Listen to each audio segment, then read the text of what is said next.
Welcome to Hotline TV. I'm Tim Sod. And I'm Quinn McCord. Tim, I feel special today. I know Don't you you? do. Do you feel special? No, I don't feel special today, No. but voters in Illinois' 5th Congressional District tomorrow will feel very And special. why is that? Well, they're having an election, silly. Oh. For what? Oh, this is Rahm Emanuel's seat. Yeah, Rahm Emanuel's seat, that's well, right. okay, how many people are running in this thing? This is an overwhelmingly Democratic district. Sure. So there are 12 Democrats running for this seat. It is a mess. Well, who are the real candidates? The real candidates, you have State Representative Sarah Feigenholtz. Emily's List likes her. Emily's List backed her, and she's raised the most amount of money, not surprisingly. She's also the only woman in the race. That could help. That definitely helps. You also have Cook County Commissioner Mike Quigley, who, and also State Representative John Fritchie. Okay. Those appear to be the top tier, but again, with 12 candidates, and Anything could happen. Splitting up 100% of the vote, anything can happen. A winner is going to get, a winner look for anywhere 25-30%. That would be huge if someone comes out with 30% of the Sure.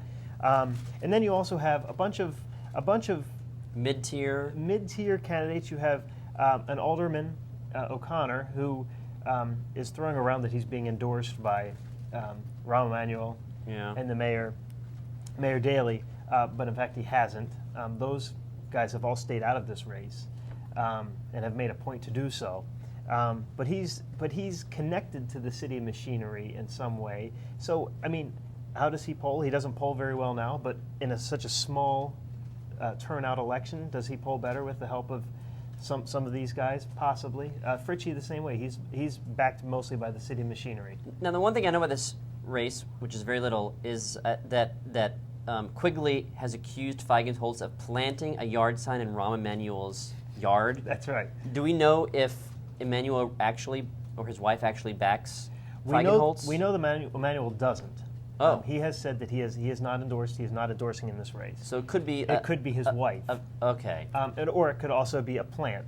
But I highly doubt if she planted that in their yard and they didn't want it. I Sure. highly doubt it'd still be up by now. That makes sense. Deductive reasoning, Tim. That's why you're here. Well, that's what's get paid the big bucks. But the turnout for this race could be.